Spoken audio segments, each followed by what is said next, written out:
गुरु माता के सच्चे आराधक प्रेमी बेटा बेटी, श्राद्ध का समय चल रहा है। बहुत सुंदर कथाएं चल रही है। आ जाओ द्वारका माई के 31वें उपद्वार पर। इस द्वारका माई में 52 द्वार हैं। साईं चरित में हेमांड पत ने प्रमाणित प्रतिलिपि में 52 अध्याय लिखे हैं। उनके द्वारा 52 द्वार खोले गए हैं, जिसमें ज्ञान प्राप्त होता है, मोक्ष प्राप्त होता है और संकटों से मुक्ति होती है। हे बेटा बेटियों,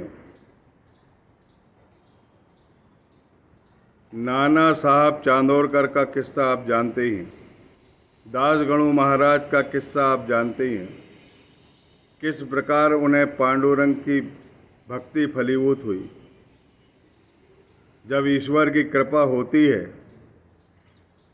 तो वो एक सच्चे संत से मिला देते हैं। दासगणु और नाना साहब चांदोरकर के साथ ऐसे ही हुआ है। सबसे पहले दासगणु महाराज को उन्होंने दुष्ट और अधार्मिक जनों की संगति से छुड़ाकर अपना सानिध्य दिया, अपना प्रेम दिया और उनकी भक्ति बढ़ाने के लिए विट्ठल के प्रत्यक्ष दर्शन कराए, अपने चरणों में गंगा यमुना दिखाए और चमत्कारिक रूप से शिरडी में लक्ष्मण मामा के यहाँ पांडुरंग की स्थापना की। माता सरस्वती की उन पर कृपा हुई। शिरडी माजे पंढरपुर की आरती लिखी गई और उन्हें सुंदर कीर्तनकार और कथाकार भी बनाया। नाना साहब चांदोरकर को भी सच्चा प्रवचनकार बनाया। उनके व्यक्तिगत वार्तालाप और दासगणु महाराज के कीर्तन से महाराष्ट्र बहुत प्रभावित हुआ। हमने पिछली कथा पढ़ी थी, पिछली कथा सुनी थी विजयानंद स्वामी की, जो मानसरोवर तीर्थ यात्रा जाने वाले थे। लेकिन ईश्वर की सच्ची भक्ति जो होती है वो सदगुरु की ओर आकर्षित कर लेती है। उनकी मानसरोवर तीर्थ यात्रा जो है स्थगित हो जाती है, क्योंकि उनका मृत्यु काल जो है सन्निकट देखते हुए साईनाथ महाराज ने उन्हें जाने नहीं दिया। आंतरिक प्रेरणा देकर शिरडी रोक लिया और शिरडी में उनका आंतरिक सुधार करके माया मोह से मुक्त करके अपने चरणों में सदगति दी और राम विजय रथ को पकड़ाया और उनके प्राण पखेरु उड़ गए और उनकी गोदी में उनके प्राण गए। इससे बढ़कर और क्या मुक्ति हो सकती है। हे बेटा बेटी, आपके भाग्य,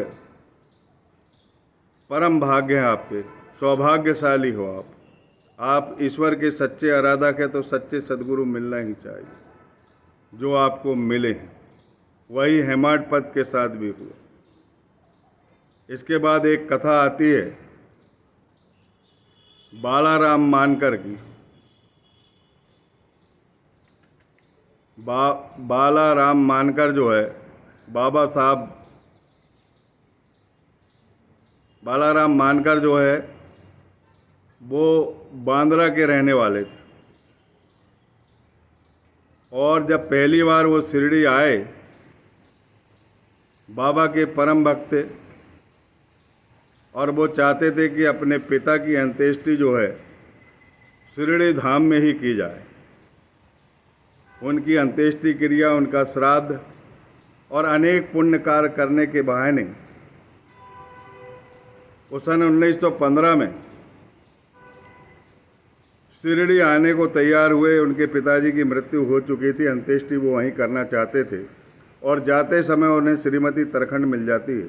वो कथा मैंने आपको सुनाया है, लेकिन इनकी कथा पुनः आई है तो यह कथा बताना बहुत जरूरी है। बालाराम मानकर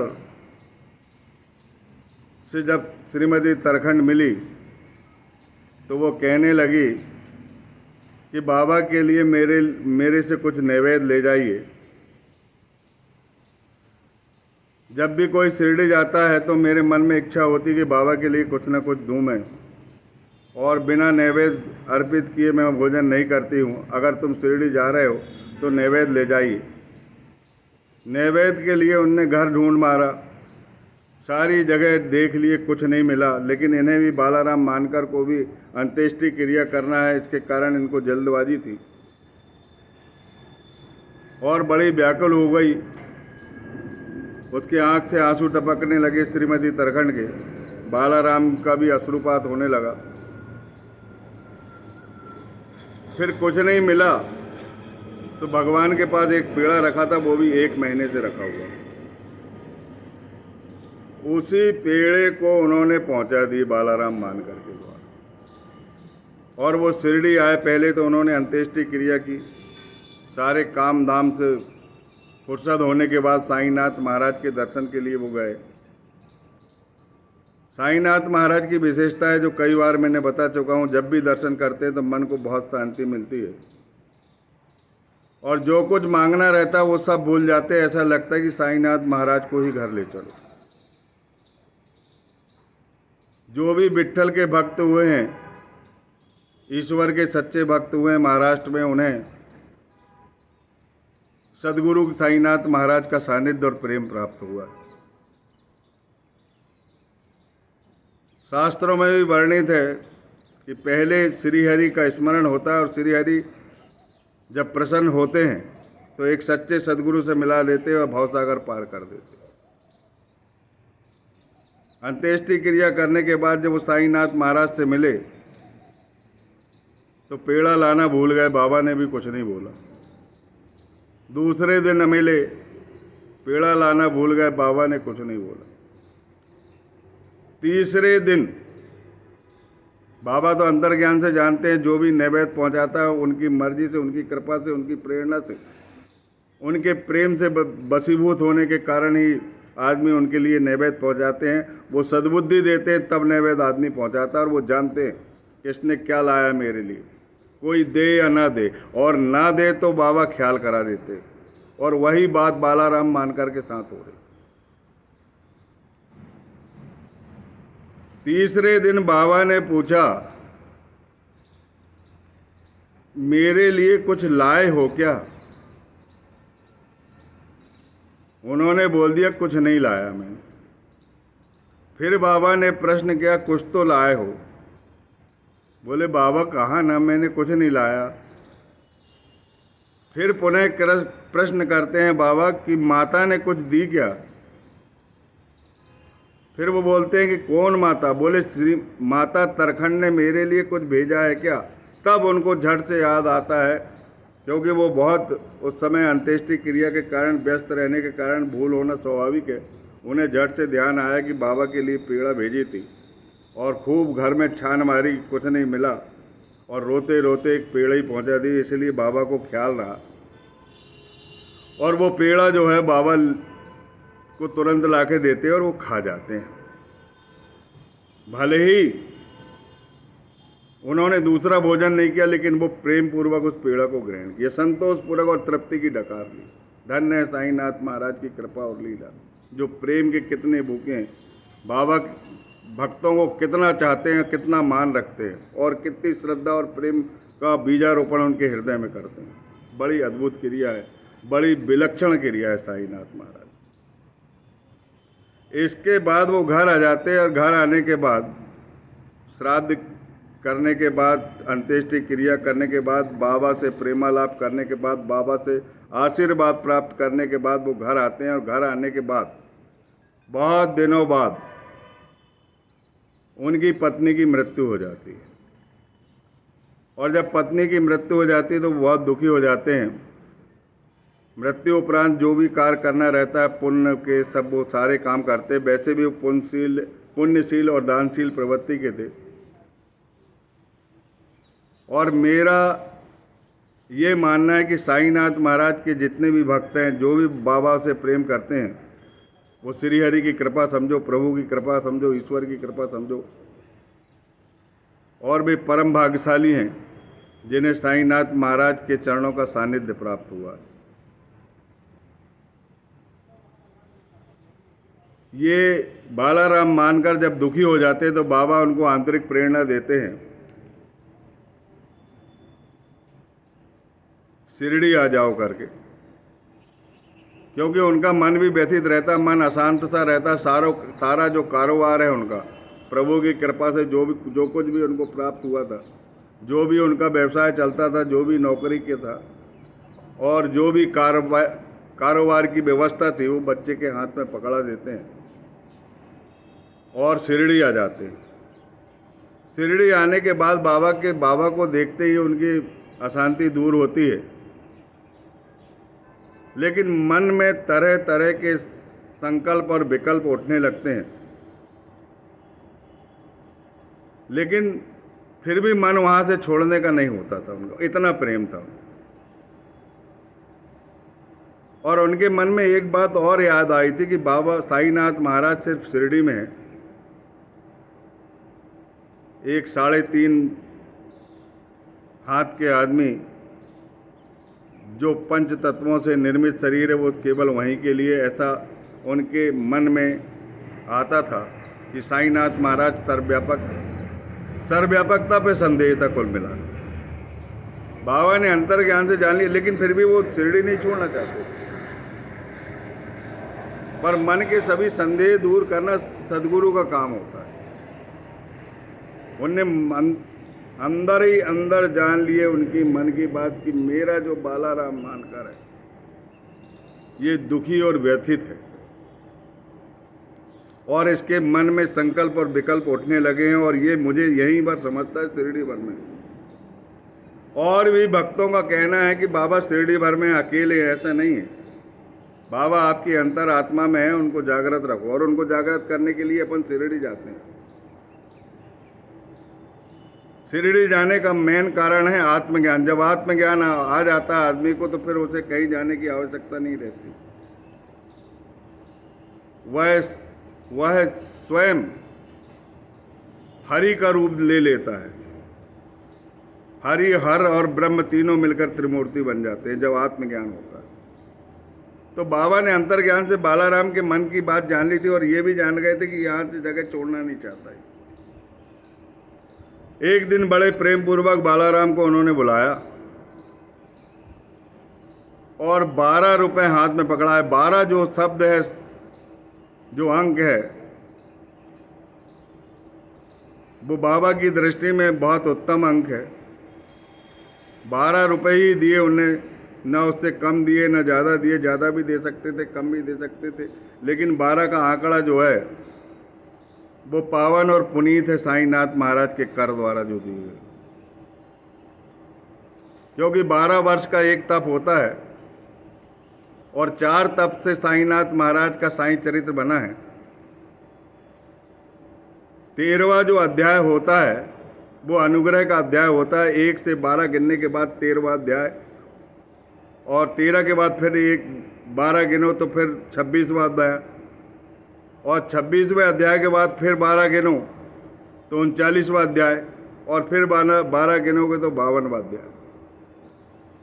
और 12 वर्ष उनने तब भी किया था। इसलिए उन्होंने 12 रुपए देकर उन्हें मछिंद्रगढ़ पहुंचा दिया। वो जाना नहीं चाहते थे। बाबा से उनने बोले कि मुझे वहाँ क्यों भेज रहे? तो बाबा ने बोला कि मैं तुम्हारे कल्याण के लिए ही भेज रहा हूँ। वहाँ का मनोरम दृश्य, वहाँ की उत्तम वायु, वहाँ के झरने, वहाँ की सुरम्य पहाड़ियाँ और समीपस्थ दृश्य देखकर तुम्हारा मन अति प्रसन्न हो जाएगा। और वहाँ जाकर प्रभु राम का 3 बार ध्यान करो और राजा राम कहो। ईश्वर का, कुल मिला के ईश्वर का ध्यान करो। वो चले जाते हैं मछिंद्रगढ़ और जैसा बाबा ने कहा वैसे ही दृश्य पाते हैं। सुंदर सुंदर झरने, सुंदर सुंदर झाड़ियाँ, सुंदर हरियाली, शीतल जल और अनेक मनोरम दृश्य देखकर उनका मन बहुत प्रसन्न हो जाता है। और जो संकल्प विकल्प वहाँ उठ रहे थे उनकी समाप्ति हो जाती है और वो 3 बार प्रभु का ध्यान करने लगे और राजा राम का जाप करने लगे और राम विजय पढ़ने लगे। और प्रभु राम की कृपा हुई तो उन्हें ईश्वर के रूप में साईनाथ महाराज के वहाँ दर्शन होते हैं और प्रकट हो जाते हैं साईनाथ महाराज। तब बाबा ने उनसे कहा कि जो तुम शिरडी में देखते हो मूर्ति, मेरी मूर्ति, मुझे जो देखते हो वो यहाँ है या नहीं। शिरडी में जो साईं की भक्ति करते हो, उस साईं से इस साईं की भिन्नता देख लो, दोनों भिन्न हैं, अभिन्न। और मैंने तुम्हें यहाँ पर इसलिए भेजा कि तुम्हारे मन में संकल्प विकल्प और दुनिया भर के संदेह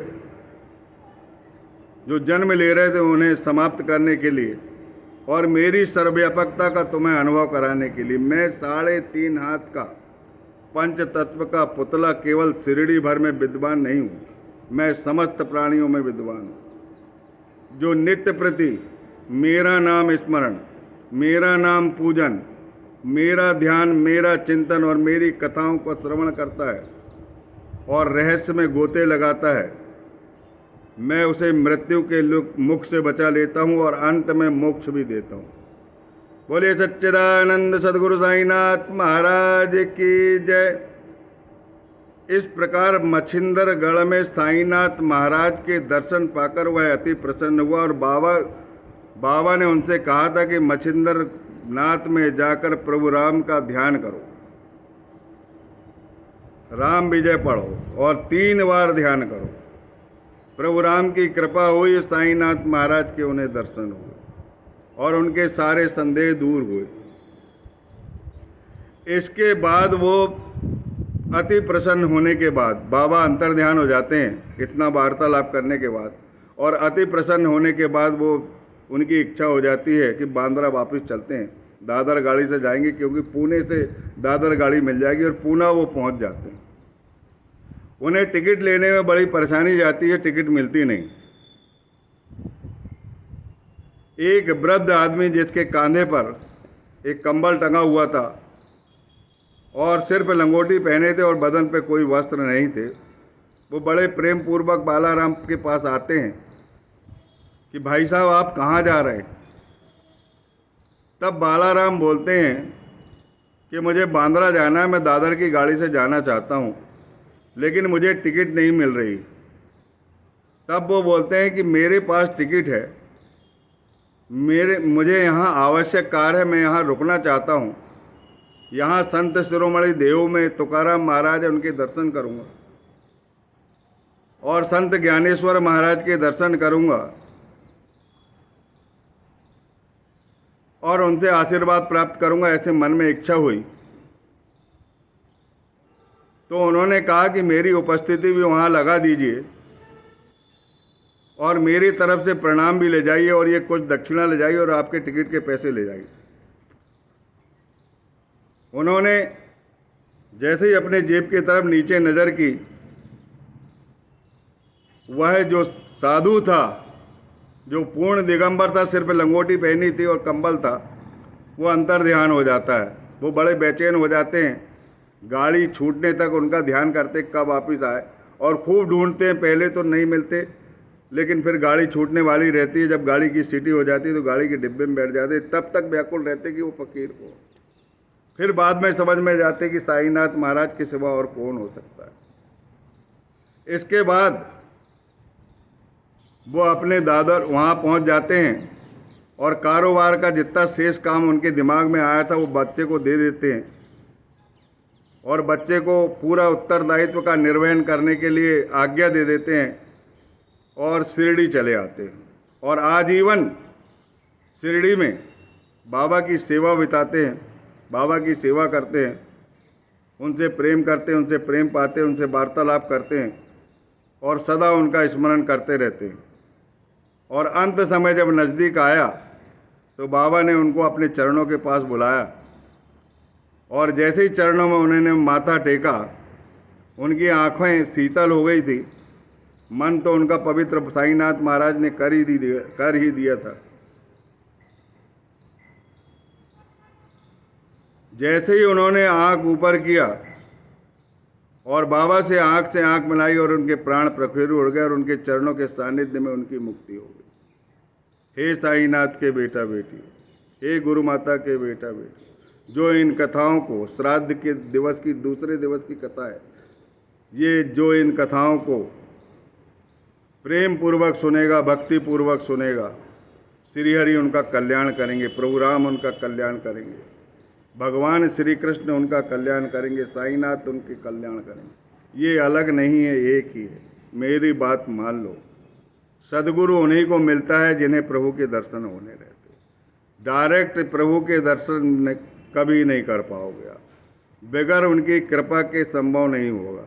अगर आप प्रभु की कृपा होती है तब सदगुरु मिलते हैं, और सदगुरु की कृपा होती है तो प्रभु और गुरु दोनों के दर्शन होते हैं, और दोनों एक दूसरे के अभिन्न होते हैं। जो इन कथाओं को सुनेगा उन्हें श्राद्ध का फल प्राप्त होगा, पैतृक दोष नष्ट होंगे, ग्रह कलेश नष्ट होगा, और घर में जितनी विपत्ति चल रही है इनकी सबकी होली जलेगी।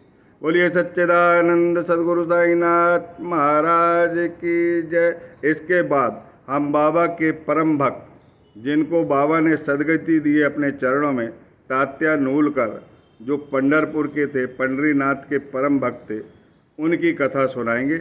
जब तक के लिए सबको प्रेम पूर्वक ओम साई राम कहता हूँ, और सबके चरणों को प्रणिपात करता हूँ और चरणामृत लेता हूँ। बाबा से प्रेम करिए बेटा बेटियों।